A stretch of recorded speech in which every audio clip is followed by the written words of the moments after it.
అలాంటి నాయకుడు నాయకత్వంలో ప్రయాణించే మాకు పెద్దిరెడ్డి కాదు కదా, ఏ సుబ్బారెడ్డి పిచ్చిరెడ్డి కూడా మాకేమో లెక్కలేదు, డోంట్ కేర్. సో ముందు పెద్దిరెడ్డి అక్రమాల గురించి ఇక్కడంతా స్టేజ్ మీద ఉన్న చాలామంది ఉన్నారు మా జన సైనికులు, వీర మహిళలందరూ. అలాగే ఇక్కడున్న ఏ రాయి రప్ప చెట్టు పుట్టం కదిలించినా సరే ఈ పెద్దిరెడ్డి అక్రమాలు ఎన్ని దారుణాలు చేశారు ప్రతి ఒక్కళ్ళు చెప్తారు. లాస్ట్ టైం వచ్చినప్పుడు కూడా చెప్పారు, అయినా ఒకసారి మీకు గుర్తు చేయదు. అన్నీ ఉన్నాయి, అన్ని లిస్ట్ ఉన్నాయి. రాయలసీమ మొత్తం మీద దాదాపు 23 ఎకరాల భూమిని దోచుకున్నాడు ఈ పెద్దిరెడ్డి. ఆయన దోచుకున్న భూముల రికార్డులు లేకుండా తన అనుచరులతో మదనపల్లి తహసీల్దార్ కార్యాలయంలో ఫైల్స్ దగ్ధం చేయించాడు. తగలబడిన ఫైల్స్ చాలా వరకు 22A కింద ఉన్న ప్రభుత్వ భూములకు సంబంధించిన డాక్యుమెంట్లు ఉందని సిఐడి అధికారులే నిర్ధారించారు. పొంగనూరు పాడి రైతులు నిలువున దోపిడీ చేస్తున్నారు. లీటర్ పాలకి కేవలం 20 రూపాయలు ఆయన నిర్ధారించి తన సొంత డైరీకి పాలు తరలించాలని పాడి రైతుల్ని బెదిరిస్తున్నారు. ఇప్పుడు కాదులే, ఒకప్పుడు మొన్న ఎలక్షన్స్ వరకు. అలాగే మైనింగ్ మాఫియా తయారు చేసి నిబంధనలకు అనుగుణంగా మైనింగ్ చేసే వాళ్ళని, న్యాయంగా ధర్మంగా మైనింగ్ చేసే వాళ్ళని బెదిరించి వారి వ్యాపారాలు దోచుకున్నారు. పొంగనూరు, మదనపల్లి, తొంబలపల్లి కేంద్రంగా అక్రమ క్వారీలు, ఇసుక, గ్రావెల్ మాఫియా నడుపుతున్నారు. తిరుపతి మఠం భూములను ఆక్రమించుకున్నాడు. వడమాలపేటలో మండలంలో గుజరాతీ వ్యాపారిని అతని కుటుంబ సభ్యులను బెదిరించి ఆస్తులు రాయించుకున్నారు. తిరుపతి నగరంలో చెరువులు ఆక్రమించారు. మద్యం అక్రమ దందా మొత్తం పెద్దిరెడ్డి రామచంద్రారెడ్డి కనుసన్నల్లోనే నడిచింది. మద్యం క్వాలిటీ లేదన్న ఒక దళితుడిని నెక్స్ట్ డే చంపించారు. ఈ మద్యం ఏంటో ఇంత దరిద్రంగా ఉంది, మూత్రంలో ఉంది అన్నందుకు నెక్స్ట్ డే చంపేశారండి. నెక్స్ట్ ఆయన కమిషన్ల కోసం, ఆయన కాంట్రాక్టుల కోసం ఆవులపల్లి రిజర్వాయర్ నిర్మాణాన్ని చేపట్టారు. దీనివల్ల 100 కోట్లు నేషనల్ గ్రీన్ ట్రిబ్యునల్కి పెనాల్టీ చెల్లించారు. పొంగనూరు నియోజకవర్గం పులిచెర్ల మండలం మంగళంపేటలో విలాసవంతమైన భవనం కోసం 70 ఎకరాల పైగా ఆక్రమించుకున్నారు. అటవీ శాఖ భూములు ఆక్రమించి మార్కెట్ యార్డ్ నిధులతో రోడ్లు వేసుకున్నాడు. వెయిట్ మరొక ఎర్రచందనం అక్రమ రవాణా కోసం అడవుల్లో రోడ్లు వేయించుకున్నారు. అటవీ శాఖ మంత్రి పదవి అడ్డం పెట్టుకుని రాష్ట్ర వ్యాప్తంగా మైనింగ్ ద్వారా ఇసుక, మట్టి, కంకర, గ్రానైట్ తదితర ప్రకృతి సంపదలు దోచుకున్న అడవి దొంగ నువ్వు పెద్దిరెడ్డి రామచంద్రారెడ్డి. 2 లక్షల కోట్ల అక్రమాస్తులను కూడబెట్టాడు. 2 లక్షల కోట్లు లెక్క పెట్టాలంటే ఎంతసేపు పడుతుందో, ఎన్ని రూములు కావాలో అర్థం చేసుకోండి. ఆయన అక్రమాస్తుల విలువ మన రాష్ట్ర బడ్జెట్ 2 లక్షల కోట్లను దాటిపోయింది. మిమ్మల్ని గెలిపించిన అలాగే వైసీపీకి సరే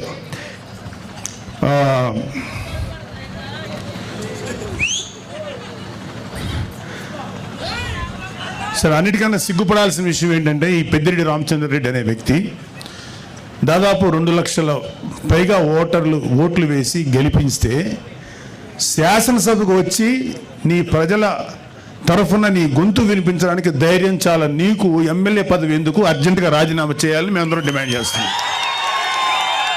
నీకే కాదు, మీ వైసీపీలో 11 మంది ఎమ్మెల్యేలు ఇంక్లూడింగ్ మీ నాయకుడు జగన్ రెడ్డి కూడా గెలిచి ఎందుకు మీరు శాసనసభకు రాలేకపోతున్నారు? ఎందుకు మీ వాయిస్ వినిపించలేకపోతున్నారు? భయం. అంటే మీరు అధికారంలో 150 సీట్లు వచ్చినప్పుడు నోటికి వచ్చినట్టు బిహేవ్ చేశారు, ప్రజల జీవితాలతో ఆడుకున్నారు. ఇక్కడ అతని బాధ్యతలు ఇక్కడ ఇంకా ఉన్నారు. టైం లేక వాళ్ళతో మాట్లాడే అవకాశం మాకు లేదు, మాట్లాడించే అవకాశం రాలా. మీకు సిగ్గు, అభిమానం, ధైర్యం ఉంటే వచ్చి మీ గొంతు శాసనసభలో వినిపించండి. యూట్యూబర్లతోటి యూట్యూబ్లోను తర్వాత న్యూస్ ఛానల్స్లో మాట్లాడటం కాదు. ఇంక్లూడింగ్ జగన్ రెడ్డికి చెప్తున్నాం, వచ్చి నీ వాయిస్ శాసనసభలో వినిపించు. ఏమన్నా అంటే మాకు మైక్ ఇవ్వట్లేదు, మాకు మైక్ ఇవ్వలేదు. అరే మీరు వచ్చి మాట్లాడండి, ఆ మైక్ ఇస్తారు, అప్పుడుగా తెలుస్తుంది. అది రావడానికి, అది వచ్చి అసలు శాసనసభ చుట్టుపక్కల రావడానికి మీకు ధైర్యం సరిపోట్లా. మొత్తం అధపాతాలను పడిపోయారు కదా, అందుకని భయం. రండి, మీరు అధపాతాలో ఉన్నారు కదా, అక్కడి నుంచి మాట్లాడండి, కనీసం వినపడద్దు మాకు. ఇంకోటి, ఒకే ఒక వైసీపీ నాయకులు ఇంక్లూడింగ్ పెద్దిరెడ్డి రామచంద్రారెడ్డి ఎవరెవరి ఆస్తులైతే అడ్డగోలుగా కబ్జా చేశారో ఇవన్నీ కూడా బయటకు తీస్తాం. చాలామంది మన కార్యకర్తలు, కూటమి కార్యకర్తలందరికీ ఒక అసంతృప్తి ఉంది, వీళ్ళ మీద ఎవరి మీద చర్య తీసుకోలేదని. అందరి మీద చక్కగా చర్య తీసుకుంటాం. వచ్చి 8 నెలలు అయింది. ముందు ఈ 8 నెలలు 1 ఇయర్లో ప్రజల సంక్షేమం ముఖ్యం, వీళ్ళ మీద పగ తీర్చుకోవడం ముఖ్యం కాదు. అయితే వీళ్ళ యొక్క క్రైమ్ని ముందు చెప్పడం కంటే కూడా ప్రజల వెల్ఫేర్ కోసం ముందు వచ్చాం కాబట్టి ముందు ఆ జాగ్రత్తలు తీసుకుంటున్నాం. ఈవెంచువల్గా జగన్ రెడ్డితో సహా, పెద్దిరెడ్డి రామచంద్రారెడ్డితో సహా అందరి మీద, మన కాకినాడ ద్వారంపూడితో సహా ప్రతి వాళ్ళ మీద చర్యలు తీసుకుంటాం. ఎవ్వడు లా నుంచి తప్పించుకోలేడు, చట్టం నుంచి ఎవ్వడు తప్పించుకోలేడు. ప్రతి వాడిని మెడబెట్టి లోపల తోస్తాం, అది గుర్తుపెట్టుకోండి. చివరగా ఒక చిన్న మాట, రైతు మీటర్ల పేరుతో 1500 కోట్లు విడుదల చేశారు, ఒక్క మీటర్ బిగించలేదు. ఆ 1500 కోట్లు ఏమయ్యాయి? Mister Peddireddy, you have to answer. మీ పార్టీలో మీతో పాటు మైనింగ్ వ్యాపారం చేసిన బాలినేని శ్రీనివాసరెడ్డి షేర్లు లాక్కున్నది నిజమా కాదా? ఆన్సర్. గతంలో మీరు లిక్కర్ వ్యాపారంలో రాజ్ కసిరెడ్డితో కలిసి 50-50 షేర్ బిజినెస్ చేసింది నిజమా కాదా? మీ కుమారుడు మిథున్ రెడ్డి కుటుంబ సభ్యుల మీద అడ్డగోలు బ్రాండ్లతో మద్యం మాఫియా నడిపింది మీరు, నిజమా కాదా?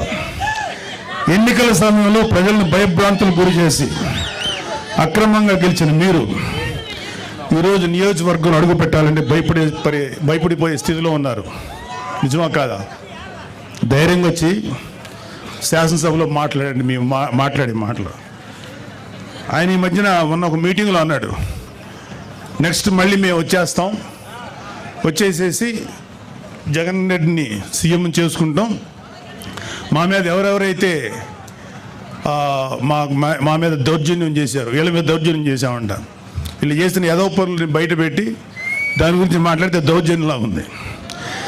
ఎవరెవరు చేస్తారో అందరి మీద తిరిగి మేము రిటార్చ్ ఇస్తాం, తిరిగి పగ తీర్చుకుంటాం అన్నారు. అరే, అది రావడానికి ఇంకా 4 సంవత్సరాల 7 నెలలు, ఎలక్షన్ రావడానికి. మళ్ళీ వచ్చే ఎలక్షన్లో మీరు గెలవడానికి ఛాన్స్ లేదు కదా. ఇప్పుడు 11 వచ్చినాయి, 11లో ఈసారి సింగిల్ డిజిట్కి పడిపోవద్దని గ్యారంటీ ఏంటి? మీరేమన్నా రామరాజ్యం నడిపారా? మీరేమన్నా మహానుభావులుగా పరిపాలించారా? వెయిట్. సో మీరు కళ్ళగంట మానండి. జగన్మోహన్ రెడ్డి చాలా సందర్భాల్లో మీతో మనం మాట్లాడిన మాటలు ఉన్నాయి. ఇక త్వరలోనే జమిలీ ఎలక్షన్స్ వచ్చేస్తాయి, మనం అధికారంలోకి వచ్చేస్తామని.